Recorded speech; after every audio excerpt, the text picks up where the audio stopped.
शुरुआत कंदासीं। फवाद चौधरी पारां इलेक्शन कमीशन ख़िलाफ़ तौहीन अदालत जी दरख़्वास्त दाख़िल करण जो ऐलान कयो वियो आहे। ब्रेकिंग न्यूज़ कंदासीं नाज़रीन। फवाद चौधरी पारां इलेक्शन कमीशन ख़िलाफ़ तौहीनी अदालत जी दरख़्वास्त दाख़िल करण जो ऐलान कयो वियो आहे। इलेक्शन कमीशन जो कमु सिर्फ़ चूंडूं कराइणु आहे, पर इलेक्शन कीअं कमीशन चूंडूं करण लाइ तयारु नाहे। लाहौर हाई कोर्ट जे फ़ैसिले बावजूदि चूंडुनि जो शेड्यूल न पियो ॾिनो वञे, फवाद चौधरी जो चवणु आहे। जॾहिं त फवाद चौधरी चयो आहे त इलेक्शन कमीशन ख़िलाफ़ तौहीनी अदालत जी दरख़्वास्त दाख़िल कंदासीं।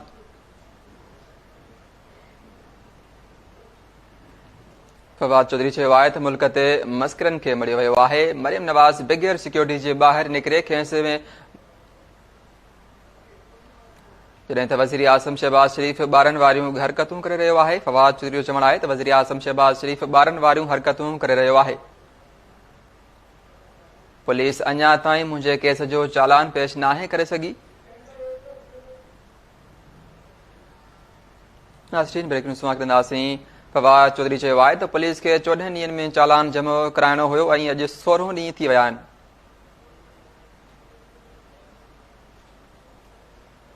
मौजूदा हुकूमत सियासी मुखालफ़नि ख़िलाफ़ बग़ावत जा केस दाख़िल कराइण में रुधल आहे। इन हवाले सां लाइन ते मौजूदु आहे इस्लामाबाद मां गुलाम रसूल कुंभर जी। गुलाम रसूल, छा तफ़सील आहिनि?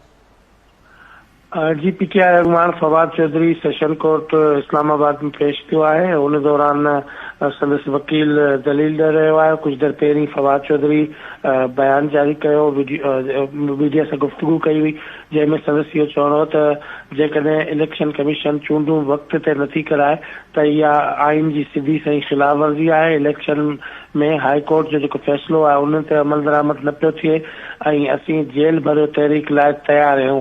फवाद चौधरी जो वधीक चवणु आहे त हुकुमरान मुखालफ़नि ते गद्दारी जा केस दाख़िल करे रहिया आहिनि। मुंहिंजे केस में पुलिस अञा ताईं चालान पेश न करे सघी आहे। असांजा इस्तीफ़ा जल्द क़बूल कया विया, पर इलेक्शन लाइ कराइण लाइ तयारु न आहिनि। इमरान ख़ान खे रोकण लाइ ही माण्हू असां ते मुसलत कया विया आहिनि। फवाद चौधरी जो चवणु आहे त इलेक्शन कमीशन ते अरबूं रुपया ख़र्च थियनि था, पर उहे केॾांहुं था वञनि का ख़बर न आहे। पाकिस्तान खे शहबाज शरीफ़ ऐं बिलावल भुट्टो जे करे शर्मिंदगी खे मुंहुं ॾियणो पियो पए।